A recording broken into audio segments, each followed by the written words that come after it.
अल्हम्दुलिल्लाहि रब्बिल आलमीन वल आक़िबतु लिल मुत्तक़ीन वस्सलातु वस्सलामु अला सय्यिदिल अंबियाइ वल मुरसलीन व अला आलिहि व अस्हाबिहि तय्यिबीन अत्ताहिरीन अम्मा बाद फ़अऊज़ु बिल्लाहि मिनश शैतानिर रजीम बिस्मिल्लाहिर रहमानिर रहीम इन्नल्लज़ीना आमनु व अमिलुस सालिहात उलाइका हुम खैरुल बरिय्यह सदक़ल्लाहुल अज़ीम। काबिल क़द्र उलमाए ज़वील एहतराम सादात किराम हाज़िरीन व नाज़िरीन अस्सलामु अलैकुम व रहमतुल्लाहि व बरकातुहू। वालेकुम अस्सलाम व रहमतुल्लाहि व बरकातुहू। मेरे प्यारे आका सल्लल्लाहु ताला अलैहि वसल्लम के प्यारे दीवानों, जिस आये करीमा की तिलावत का मैंने शर्फ हासिल किया, उससे मुताल्लिक कुछ मारूज़ात पेश करने से पेशतर आक़ाए करीम रऊफ़ रहीम अलैहि तहिय्यतु व तस्लीम की बारगाह बेकस पनाह में जिस तरीके से मैं पढ़ाऊँ, अक़ीदत व मोहब्बत में डूब कर उसी तरीके से दुरूद व सलाम का नजराना पेश करें। अस्सलातु वस्सलामु अलैका या रसूल अल्लाह, अस्सलामु अलैका या रसूल अल्लाह, अस्सलातु वस्सलामु अलैका या हबीब अल्लाह, अस्सलातु वस्सलामु अलैका या हबीब अल्लाह, अस्सलातु वस्सलामु अलैका या नबी अल्लाह, अस्सलातु वस्सलामु अलैका या नबी अल्लाह, अस्सलातु वस्सलामु अलैका या नूर अल्लाह, अस्सलातु वस्सलामु अलैका या नूर अल्लाह, व अला आलिका व अस्हाबिका या हबीब अल्लाह, अला आलिका व अस्हाबिका या सल्लल्लाहु ताला अलैका व आलिहि वसल्लम। मेरे प्यारे आका सल्लल्लाहु ताला अलैहि वसल्लम के प्यारे दीवानों, ये है तो सुन्नी इज्तिमा, इसमें कोई शक नहीं है, लेकिन आपने सुन्नी दावत इस्लामी के सुन्नी इज्तिमा को देखा है, उस इज्तिमा का रंग जुदा होता है। उस इज्तिमा में आने वालों की संजीदगी होती है, उस इज्तिमा के अंदर संजीदा गुफ्तगू होती है, और उस इज्तिमा के अंदर रूहानियत भी होती है। चहल पहल उठक बैठक लग़वियात वगैरह से वो इज्तिमा अल्हम्दुलिल्लाह पाक होता है। बहरहाल आप यहाँ काफी देर से तशरीफ फरमा हैं, बहुत सारी बातें आपने पसंद भी की होंगी, बहुत सारी आपकी समझ में नहीं आई होंगी, और मुझसे पेशतर मुहिब गिरामी हजरत मौलाना सैयद अमीनुल कादरी साहब का इस्लाही खिताब भी आपने समाअत फरमाया, उनसे पेशतर मुहक्किक के मसाइल जदीदा से सवालात के जवाबात भी आपने समाअत फरमाए, और बुलबुल बाग़ मदीना से आपने नातिम भी समाअत फरमाई।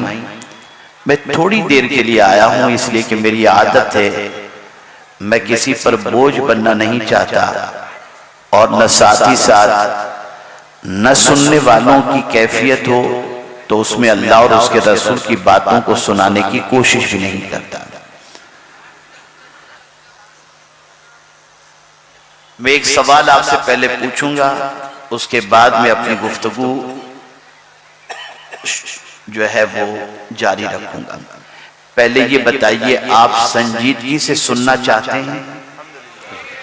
जैसा जवाब चाहिए वैसा लोगों से नहीं आ रहा है।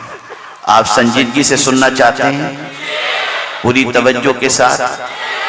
छोटे बच्चे और दूसरे बच्चे खामोशी का मुजाहिरा करें, और इसी के साथ साथ जो लोग मेला समझ करके आए हैं, सैर व तफरीक का समझ करके आए हैं, वो उससे परहेज करें। मैंने कुरान मुक़द्दस की एक आयत करीमा की तिलावत का शर्फ हासिल किया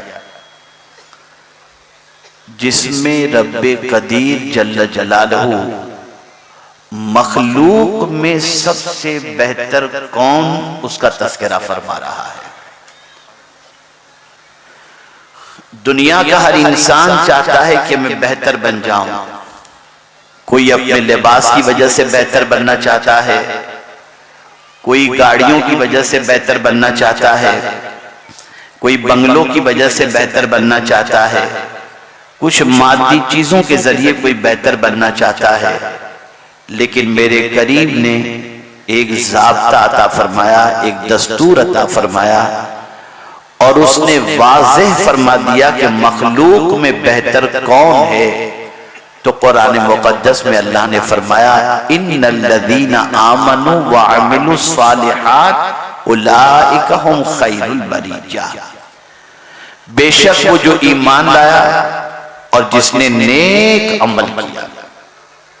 ये दो चीजें किसी इंसान के पास आ जाएं, ईमान की दौलत भी आ जाए और अमले सालेह का जज्बा भी उसके अंदर पैदा हो जाए, तो मखलूक में अल्लाह अज़्ज़ व जल उसे बेहतर बना देता है, उसे इज्जत व सरबुलंदी अता करता है, उसे कामयाबी और कामरानी अता करता है।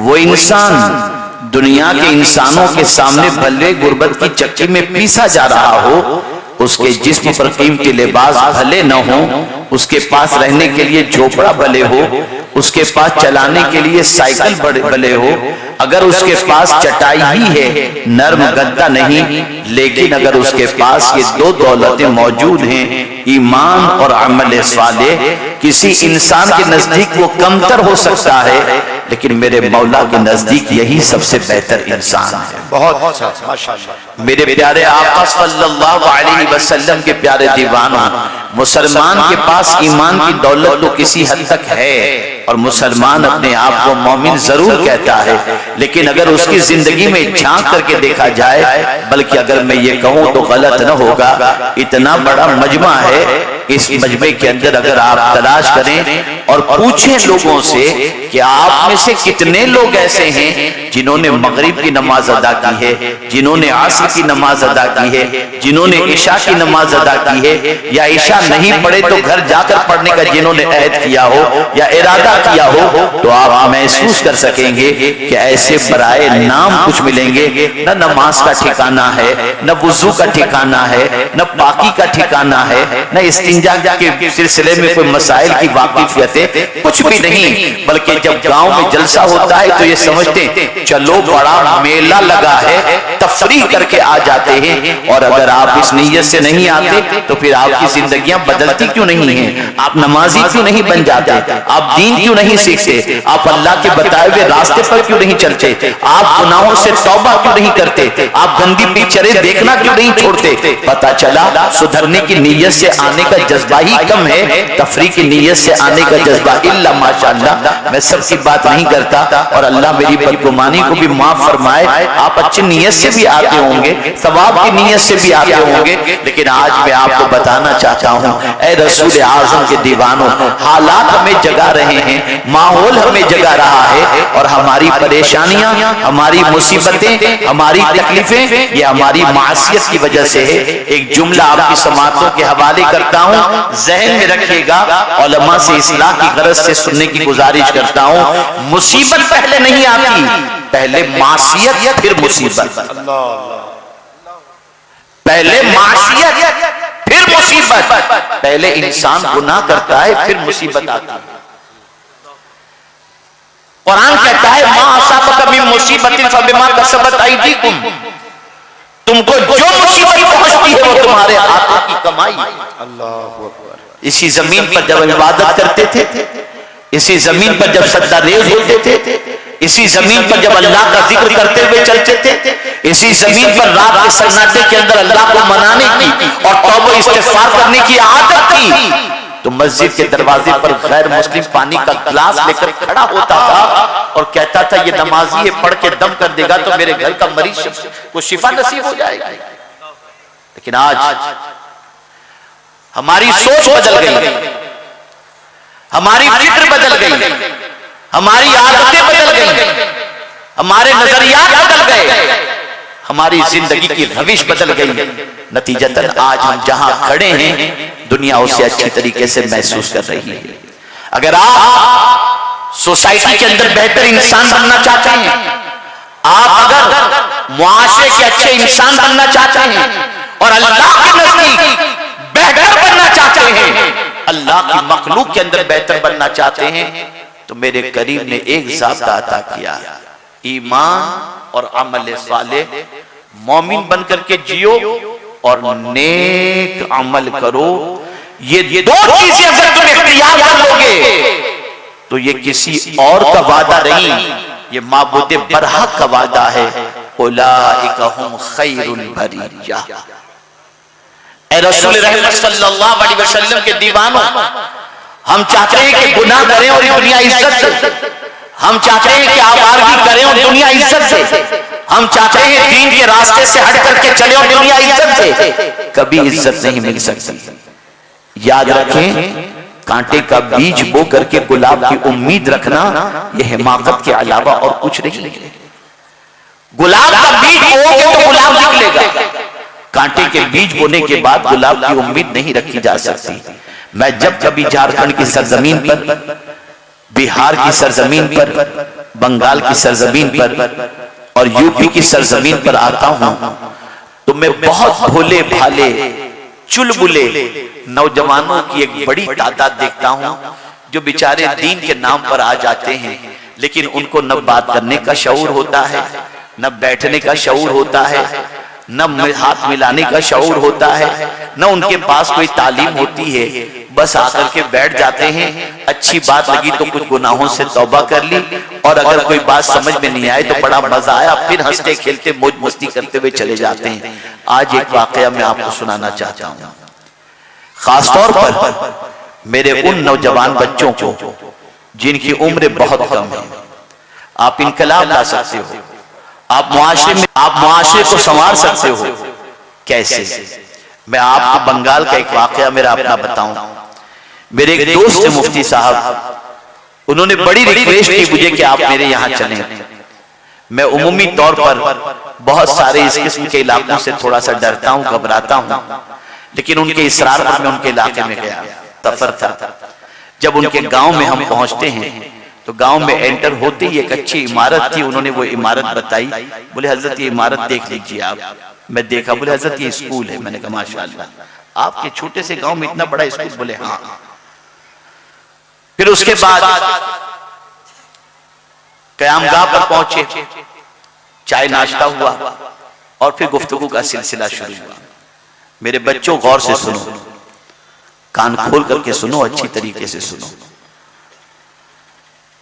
मुफ्ती साहब ने कहा कि हजरत जो इमारत आपने देखी ना, वो स्कूल जो आपने देखी? मैं बोला हाँ। आपको मालूम है किसने बनाई? मैंने कहा नहीं।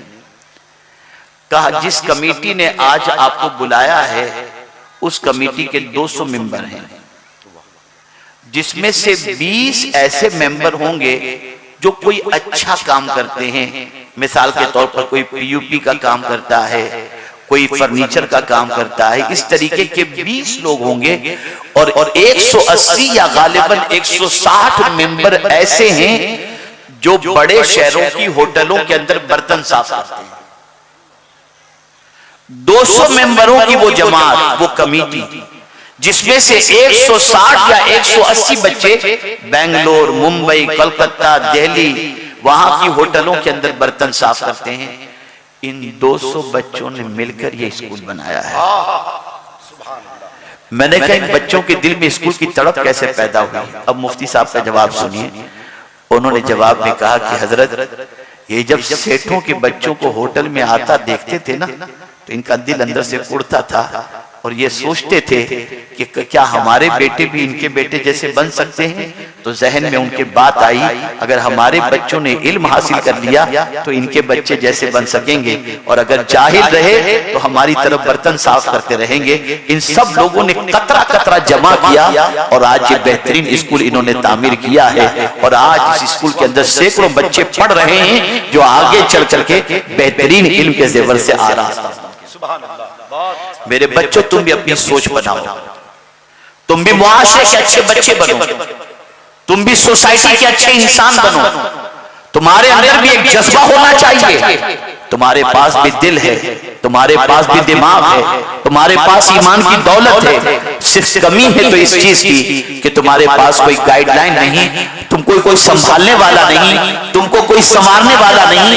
अपनी मर्जी से बड़े हो रहे हो, माँ बाप पढ़े लिखे नहीं, और अपनी मर्जी से बड़े होने के बाद अपनी मर्जी से चल रहे हो और अपनी मर्जी से जी रहे हो। तुम्हें यह शऊर नहीं है क्या चीज अच्छी और क्या चीज बुरी। लेकिन आओ मैं तुम्हें एक दावत देता हूं, एक फिक्र देता हूं, तुम सुन्नी दावत इस्लामी के माहौल से वाबस्ता हो जाओ। तुम अपने आप को दीनी तालीम से आरास्ता कर लो, तुम अपने आप को दुनियावी तालीम से आरास्ता कर लो। याद रखो एक दिन तुम देखोगे कि तुम भी यहां बैठे होगे या किसी बुलंदी पर बैठे होगे और दुनिया तुम्हारा इस्तकबाल कर रही होगी, दुनिया तुम्हारा वेलकम कर रही होगी। उसके लिए कोई सरमाए की जरूरत नहीं है। दो चीजें अपनी जिंदगी में इख्तियार कर लो, ईमान और अमल सालेह। जब ये दो चीजें तुम इख्तियार कर लोगे तो अल्लाह अज़्ज़ व जल्ल ने फरमा दिया तुम मखलूक के अंदर सबसे बेहतर बन जाओगे। आप जानते हैं मेरे प्यारे आका सल्लल्लाहु तआला अलैहि वसल्लम के प्यारे दीवानों, ईमान कितना बड़ा सरमाया है, ईमान कितनी बड़ी ताकत है। कुरान कहता है फमन यकफुर बित्तागूत व युमिन बिल्लाह फक़द इस्तमसक बिल उर्वतिल वुस्क़ा लन फिसाम लहा। जिसने शैतान का इनकार किया और अल्लाह पर ईमान ले आया, उसने बहुत मजबूत गिरह को थाम ली। लन फिसाम लहा, ये गिरह कभी खुलेगी नहीं। मुफस्सिरीन फरमाते हैं कि एक कलिमा पढ़ने वाले के लिए ईमान से बड़ा दूसरा कोई सहारा नहीं हो सकता। ईमान इतना बड़ा सहारा है कि जब कोई ईमान को अपना ईमान को इख्तियार कर लेता है और अल्लाह पर कामिल भरोसा करने लग जाता है तो फिर मेरे रब की शान ये है कि कदम कदम पर मेरा मौला उसकी मदद करता है और उसके तवक्कुल को परवरदिगार जल्ल जलालहू पूरा करता हुआ नजर आता है। लेकिन हमारा हाल ये है, हम सब पर तो भरोसा करते हैं, रब पर भरोसा नहीं करते। हमारा हाल ये है कि अगर डॉक्टर हमसे कहते कि ये दवाई खाओगे, ये चीज खाओगे तो मर जाओगे, जिंदगी पर हाथ नहीं लगाते। अगर हमें डॉक्टर कहते रोजाना इतना चलना पड़ेगा वरना शुगर तुम्हारी हाई हो जाएगी और तुम्हारा पैर काटना पड़ेगा या आंखों की रोशनी चली जाएगी, हम डॉक्टर की बात मान लेते हैं। हैरत की बात है, जिसका कलिमा पढ़ते हैं, जिसको माबूद मानते हैं, उसकी बात मानने को तैयार नहीं, उसका इरशाद सुनने को, उसके इरशाद पर अमल करने को तैयार नहीं। ऐ रसूल आज़म सल्लल्लाहु अलैहि वसल्लम के दीवानों, अल्लाह पर कामिल भरोसा रखो। और बड़ी प्यारी बात किसी ने कही है, रास्ता एक ही था, फिरौन भी गुजरा, मूसा भी गुजरे। रास्ता एक ही था, फिरौन भी गुजरा, मूसा भी गुजरे। फिरौन डूब गया, मूसा निकल गए। वजह क्या थी? तो फिरौन को रास्ते पर भरोसा था, मूसा को खुदा पर भरोसा था। ऐ रसूल आज़म सल्लल्लाहु अलैहि वसल्लम के दीवानों, मेरा रब तुम्हारी हर जगह मदद करने को तैयार है। वही तो है जो माँ के शिशम के अंदर हमें रोजी पहुंचाता है और हमें जिंदगी अता करता है। ऐ रसूल आज़म सल्लल्लाहु अलैहि वसल्लम के दीवानों, उससे अपने ताल्लुक को मजबूत करो, उससे अपने रिश्ते को मजबूत करो। और याद रखो, जब कोई बंदा अपने वजूद को उसकी बारगाह के अंदर झुका देता है तो फिर अल्लाह अज़्ज़ व जल उसे इतना उठाता है कि उस बुलंदी तक कोई दूसरा पहुंच नहीं सकता। हमने सजदा छोड़ दिया, उसकी बारगाह में झुकना छोड़ दिया तो कासे गदाई लेकर दर दर की ठोकरें खाते हुए नजर आते हैं। आज मुझे बताइए वो कौन सा गुनाह है जो रात के सन्नाटे में या दिन के उजाले के अंदर मुसलमान करता हुआ नहीं दिखाई देता। आप मुझे बताओ, आज तो 14 साल का लड़का 18 की उम्र तक पहुंचने तक खाली हो जाता है, इस लायक भी नहीं रहता कि वो शादी कर सके। आज आप देखो गंदी पिक्चरों को देख आज का जवान बर्बाद हो गया है। बल्कि अल्लाह माफ फरमाए, ये जवानों ही का मसला नहीं है, ये तो शादीशुदा लोग भी और बड़ी उम्र वाले भी आजकल न जाने क्या क्या देखते हुए नजर आते हैं।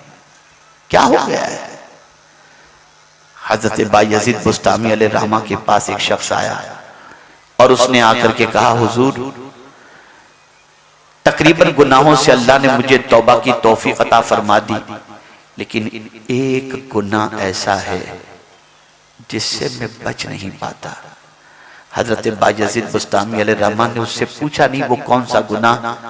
वो खुद ही कह उठता है, हुजूर रास्ते में किसी औरत या लड़की को चलते हुए देखता हूं तो मेरी निगाह खता खा जाती है, मैं उसे घूरने लगता हूं, इस गुनाह से मैं नहीं बच पाता, मुझे कोई नुस्खा अता फरमाए।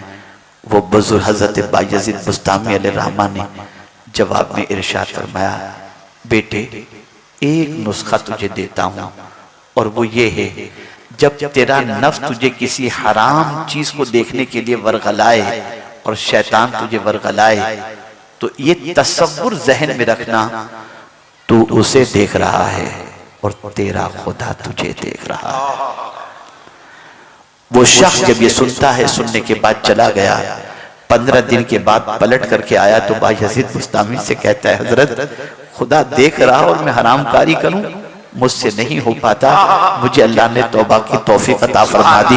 अब जब भी निगाह उठती है तो कुरान देखने उठती है, हलाल चीजों को देखने के लिए उठती है, माँ बाप को मोहब्बत और शफकत से देखने के लिए उठती है। जालिमों खुदा देख रहा है और हम पाप कर रहे हैं, खुदा देख रहा है हम बुराई के दहलीज पर जा रहे हैं। आज आप देखो, अंदाजा लगाओ हमारी कौम के नौजवान कहाँ मिलेंगे, क्या करते हुए मिलेंगे, बदल डालो। और ऐ नौजवानों, तुम्हारी जिम्मेदारी सिर्फ के संवरने की नहीं है, बल्कि तुम्हारी जिम्मेदारी यह भी है कि तुम्हें पता चले कि कोई गलत रास्ते पर जा रहा है, पकड़ो उसे, बिठाओ, डराओ अल्लाह से, समझाओ उसे और सुन लो। जिस किसी को तुमने समझाया और तुम्हारे समझाने के बाद वो बुराई की दहलीज पर जाने से बच जाता है और बुराई से तौबा कर लेता है, तो मुस्तफा प्यारे सल्लल्लाहु अलैहि वसल्लम का फरमान है, कल बरोज़े क़यामत जब उस बंदे को जन्नत में अल्लाह जाने का हुक्म देगा तो वो बंदा कहेगा, मौला मैं तो गुनहगार था, सियाहकार था, फला मेरे दोस्त ने मुझे सीधा रास्ता दिखाया, मौला आज मैं अकेला जन्नत में नहीं जाऊंगा, मेरे उस दोस्त को भी अपने साथ लेकर के जन्नत में जाना चाहता हूँ। मुसलमानों, ये तुम्हारी जिम्मेदारी थी, ये तुम्हारी रिस्पॉन्सिबिलिटी थी, ये तुम्हारा फर्ज था। अगर हमने ये फर्ज निभाया होता तो हमारे बच्चे आवारा नजर ना आते, हमारे बच्चे बदकिरदारी के अंदर नजर ना आते, लेकिन हमने ये जिम्मेदारी तर्क कर दी और इसको जिम्मेदारी महसूस ही नहीं की, नतीजतन हमारा मुआशरा बिगड़ रहा है। मैं उन माँ बाप से भी कहना चाहता हूँ जो माँ बाप केयरलेस हैं और अपने बच्चों से लापरवाही का इस तरीके से मुजाहिरा करते हैं कि अपने बच्चे की ये फिक्र नहीं रखते कि मेरे बच्चे की आदत अच्छी हो, मेरा बच्चा 10 के दरमियान बैठे तो इज्जत से देखा जाए। नहीं, आजकल माँ बाप का मामला ये हो गया, बच्चे पैदा किए छोड़ दिया, अल्लाह अकबर, खुद से बड़े हो रहे हैं, कोई तरबियत नहीं, कोई डिसिप्लिन नहीं। आप जानते हैं, एक वाकया मैं आपकी समाअतों के हवाले करूं, गालिबन मैं जर्मनी से आ रहा था, फ्लाइट के अंदर बैठा हुआ था, मेरे बाजू में एक फैमिली बैठी हुई थी, उस फैमिली के अंदर एक खातून, उसका शौहर और एक नन्हा सा बच्चा था और चाइल्ड मील माँ ने मंगवाया, बच्चे का खाना फ्लाइट के अंदर। बच्चे का जैसे ही खाना आया, माँ ने बच्चे के लिए लुकमा बनाया, एक लुकमा मुंह में रखने से पहले बच्चे से कहते, बेटे बोलो बिस्मिल्लाह, बच्चा बोलता बिस्मिल्लाह, बच्चे के मुंह में माँ लुकमा रखती, उसके बाद बच्चे से माँ कहती बोल बेटा अल्हम्दुलिल्लाह, तो बेटा कहता अल्हम्दुलिल्लाह। एक एक लुकमे पर माँ बिस्मिल्लाह शरीफ भी पढ़ा रही है और अल्हम्दुलिल्लाह भी कहला रही है। मेरे अंदर सीखने का जज्बा है, मैं जानना चाहा कि आखिर इसकी वजह क्या है। मैंने बच्चा जब खाना खा चुका और माँ खिला चुकी तो मैंने उस बच्चे के बाप से पूछा कि जरा अपनी बेगम से ये पूछ के मुझे बताएं कि ये बहन जो है वो अपने बच्चे को हर लुक्मे पर बिस्मिल्लाह और अल्हम्दुलिल्लाह क्यों पढ़ा रही है। तो उस औरत ने मेरी बात समझ ली। इसका शौहर जवाब दे, उससे पहले औरत जवाब देती है, हजरत मामला सबसे बड़ा ये है, मैं देख रही हूँ कि आज का मुसलमान टनों खा लेता है, ना बिस्मिल्लाह पढ़ता है ना अल्हम्दुलिल्लाह पढ़ता है। तो मैं अपने बच्चे को हर लुक्मे पर इसलिए बिस्मिल्लाह पढ़ा रही हूँ और हर लुक्मे पर अल्हम्दुलिल्लाह इसलिए कहला रही हूँ ताकि बड़ा होने के बाद शुरू में तो कम से कम एक बार बिस्मिल्लाह पढ़ ले और आखिर में तो एक बार अल्हम्दुलिल्लाह पढ़ ले। उस माँ की अजमतों को सलाम जो माँ अपने बच्चे की तरबियत में इतनी फिक्र करती है।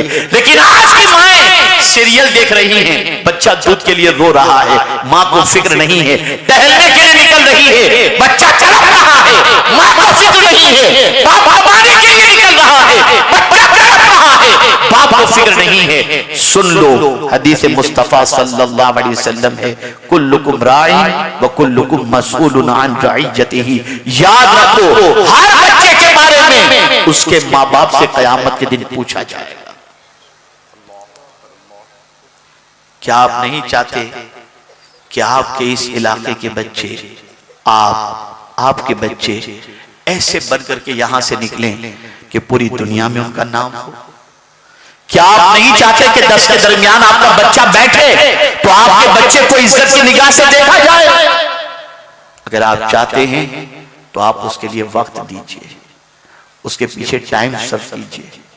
याद रखें मेरे प्यारे आका सल्लल्लाहु ताला अलैहि वसल्लम के प्यारे दीवानों, इमाम गजाली रहमतुल्लाह ताला अलैह यहां तक फरमाते हैं कि अपने बच्चों को खाने पीने के आदाब भी सिखाना ये भी माँ बाप की जिम्मेदारी है।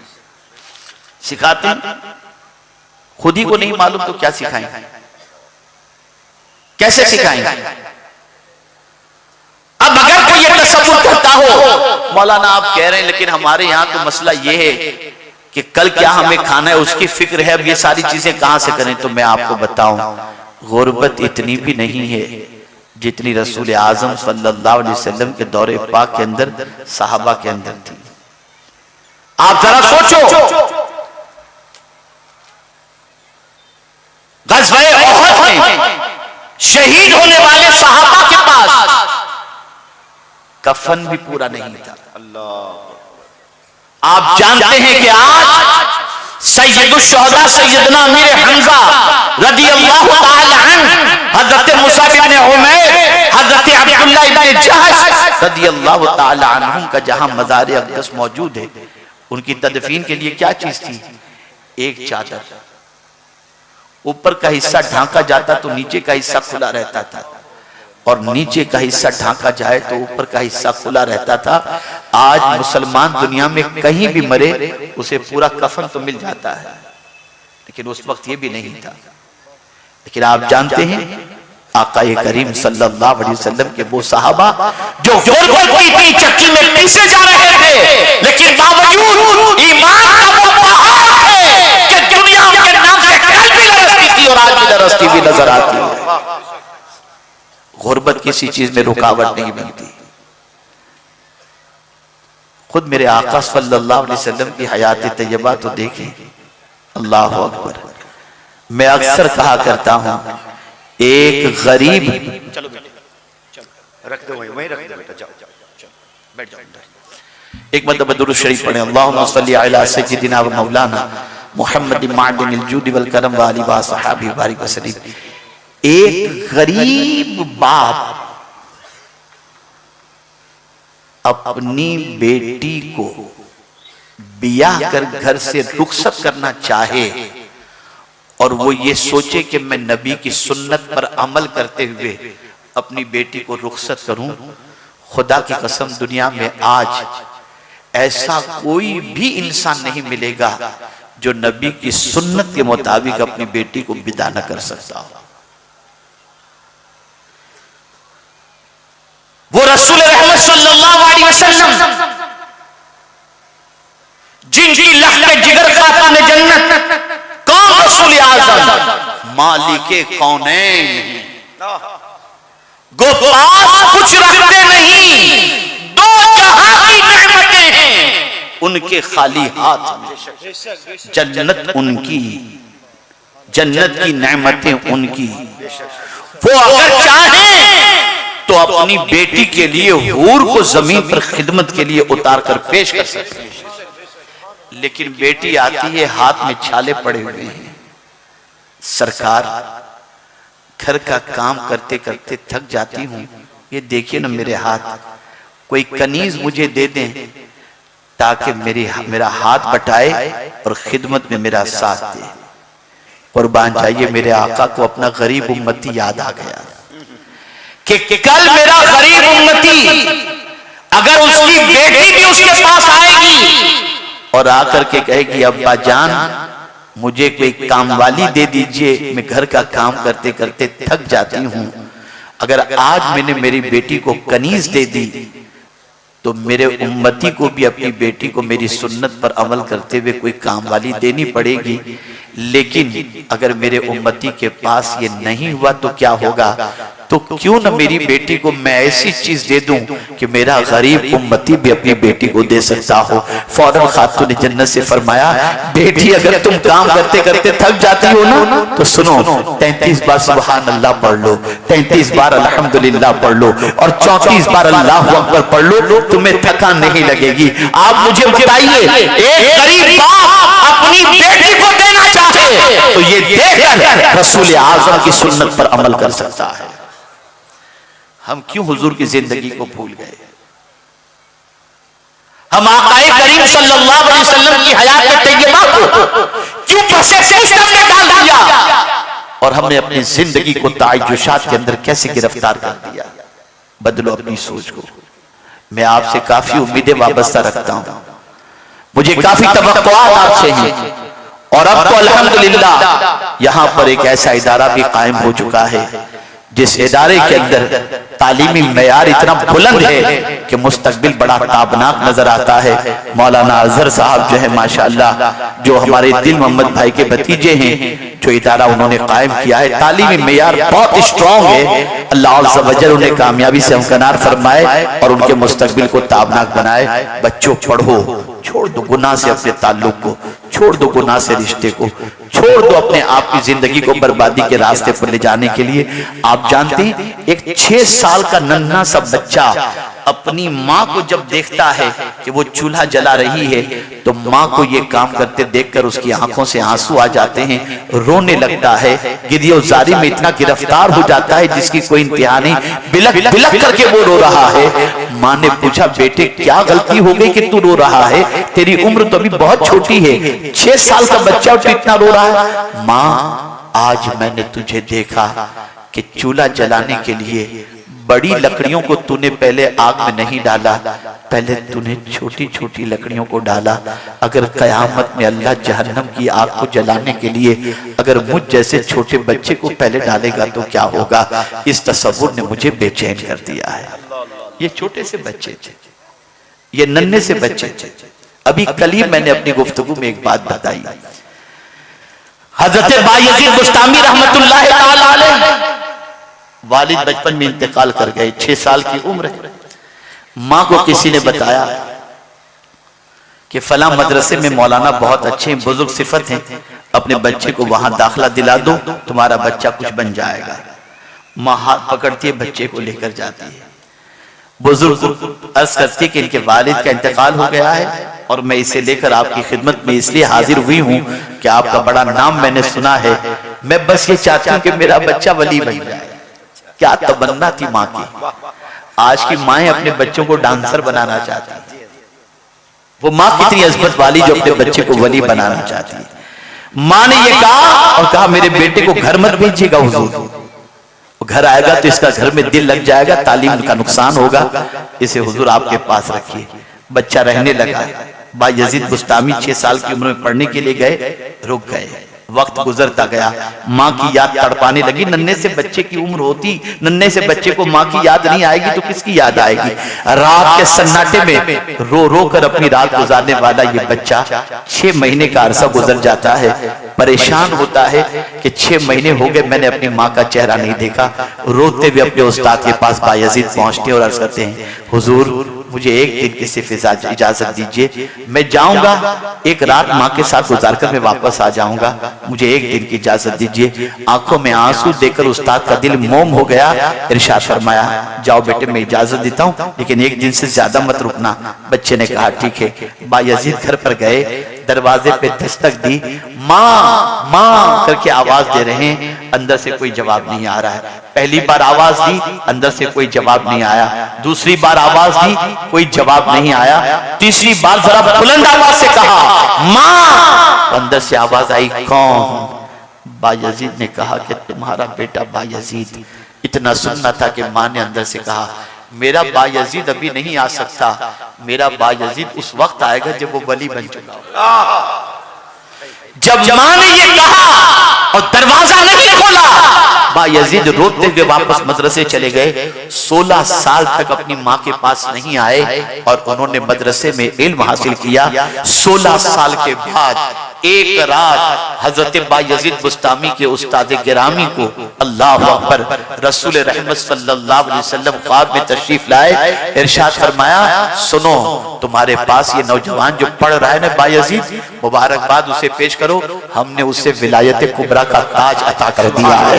अल्लाह अकबर। उस्ताद ने बच्चे को बुलाया, सीने से लगाया और फरमाया, तुम मुकम्मल हो चुके, अब तुम जा सकते हो। पलटकर घर पे गए। 16 साल के बाद माँ के पास जा रहे हैं, दरवाजे पे दस्तक दी।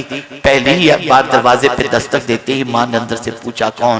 कहा, तेरा बायजीद। दरवाजा खोला, बेटे को देखा, मूछें निकल आई थी, जवां साल खड़ा था। माँ ने सीने से लगाया और कहा, बेटे मुझे खुशी है कि तुमने अपनी मंजिल पा ली और जिस मकाम पर मैं तुझे देखना चाहती थी उस मकाम पर तुम पहुंच गए। उसके बाद माँ ने दुआ के लिए हाथ उठाए और कहा, मेरे परवरदिगार, मेरी तूने एक तमन्ना तो पूरी फरमा दी कि मेरे बेटे को तूने विलायत कुबरा के मकाम पर फाइज फरमा दिया। बस अब मेरी कोई और तमन्ना नहीं, बस एक ही तमन्ना है, तेरी बारगाह में ईमान के साथ आ जाऊं। ये कहते ही रूह परवास कर जाती है और उनकी माँ इस दुनिया से कुछ कर जाती। वो माएँ थी जिनको अपने बच्चे की तरबियत की इतनी फिक्र थी।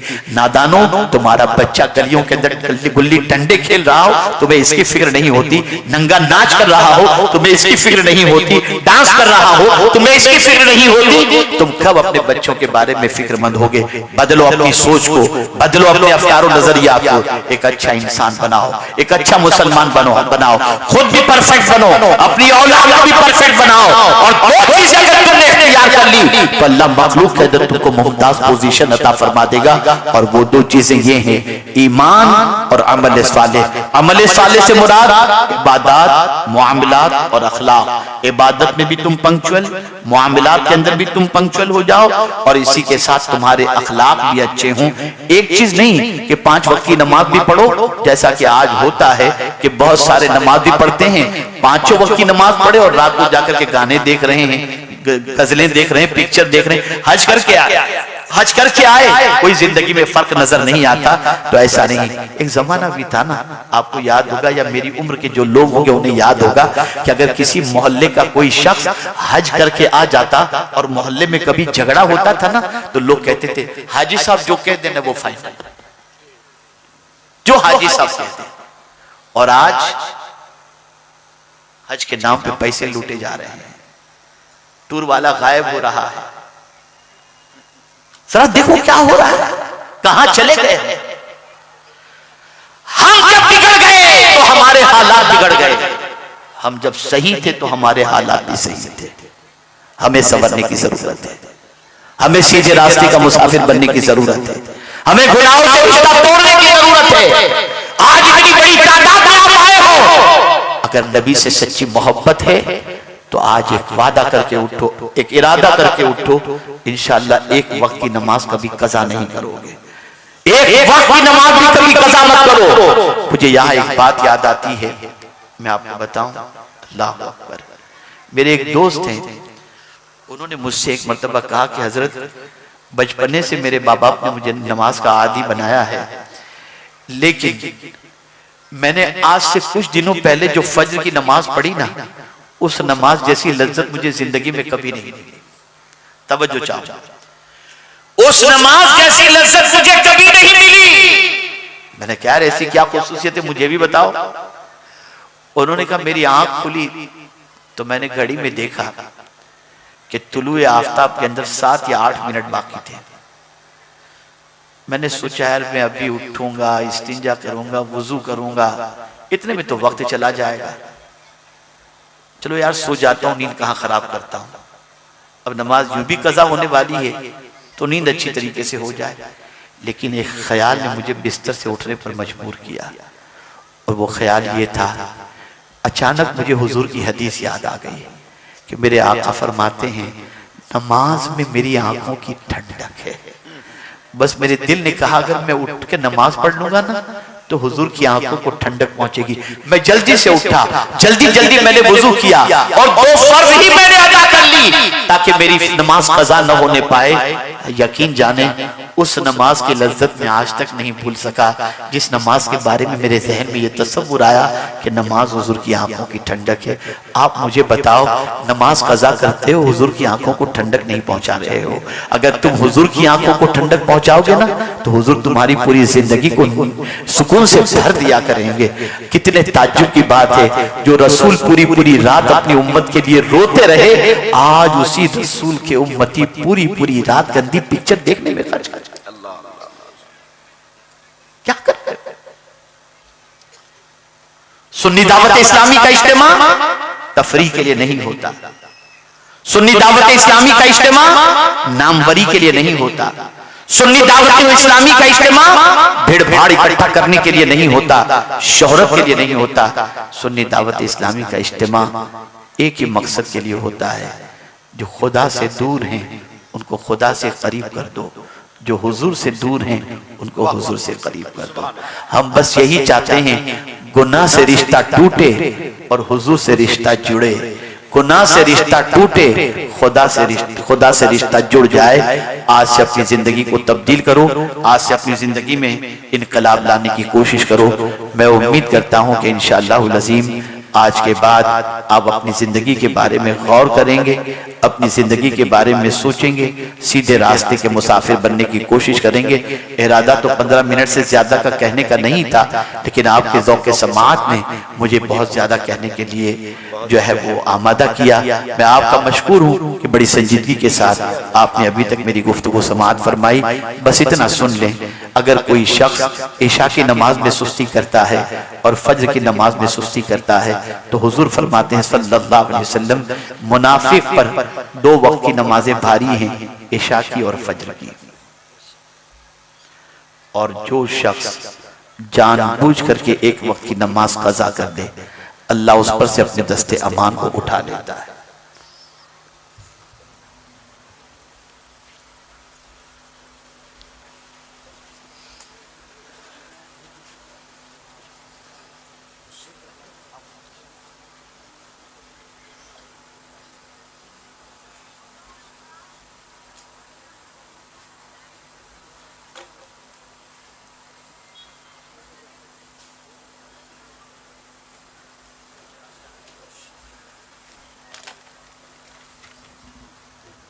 तशरीफ रखिए, बैठ जाए। तो ऐ रसूल आज़म सल्लल्लाहु अलैहि वसल्लम के दीवानों, अपनी ज़िंदगी को बदलने की कोशिश करें, अपने आप को बदलने की कोशिश करें। अल्हम्दुलिल्लाह अहले सुन्नत व जमात की वो अजीम शख्सियत जिन्हें दुनिया हुजूर अज़ीज़ मिल्लत के नाम से जानती और पहचानती है, और कौन नहीं जानता हुजूर हाफिज़ मिल्लत अलैहि रहमत व रिज़वान को। उनका लगाया हुआ पौधा आज आप देखते हैं कि उधर से निकलने वाले गुलाब के फूल पूरी दुनिया में खुशबू को बिखेरते हुए नजर आते हैं।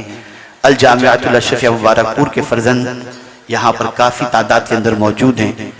उसी अल जामिअतुल अशरफिया के बानी हुजूर हाफिज़ मिल्लत अलैहि रहमा के लख्त जिगर हुजूर अज़ीज़ मिल्लत हमारी निगाहों के सामने हैं। वो अपने कलिमात खैर से आपको हमको सबको नवाजेंगे। बस मेरी यही गुजारिश है, आज से कुछ करने का जज्बा अपने अंदर पैदा करो, अपने आप को चेंज करने का जज्बा पैदा करो, अपने आप को रब से करीब करने का जज्बा पैदा करो। और आखिरी बात यह है, किसी का दिल न दुखाओ। जो जुमला अर्ज करता हूं इसे याद रखिएगा, किसी का बोलिए ऐसा जवाब नहीं चाहिए। मैं चाहता हूं कि सबको याद रहे जो मैं कहने जा रहा हूं, किसी का दिल न दुखाओ। अब क्यों न दुखाओ? मौला अली करमल्लाहु ताला वजहुल करीम इरशाद फरमाते हैं, किसी का दिल न दुखाओ इसलिए कि डरो कि कहीं रात की तन्हाई में वो तुम्हारी शिकायत तुम्हारे खुदा से न कर दे। जिसका दिल तुम दुखाते हो, जिस पर जुल्म ज्यादती करते हो, अगर उसने तुम्हारी शिकायत खुदा से कर दी तो उसके अजाब से दुनिया की कोई ताकत नहीं बचा सकती। तो किसी का दिल न दुखाओ, किसी को अजियत न पहुंचाओ, अल्लाह अज़्ज़ा व जल्ल की इताअत करो, अल्लाह के रसूल सल्लल्लाहु अलैहि वसल्लम की इताअत करो और ईमान और अमल सालेह का दामन मजबूती से थामे रखो। इंशाअल्लाह अज़ीम अच्छी जिंदगी भी अल्लाह अता फरमाएगा और अच्छी मौत भी अल्लाह अज़्ज़ा व जल्ल अता फरमाएगा। अल्लाह ताला मुझे आपको सबको कहने सुनने से ज्यादा अमल की तौफीक नसीब फरमाए। वमा अलैना इल्लल बलागुल मुबीन। अस्सलामु अलैकुम व रहमतुल्लाहि व बरकातुहू।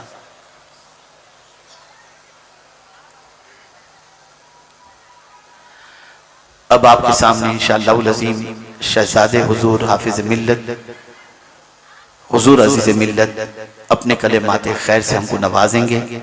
आइए शुक्र के तौर पर अल्लाह अज़्ज़ा व जल्ल की किबरियाई का नारा बुलंद करें। नारे तकबीर, नारे रिसालत,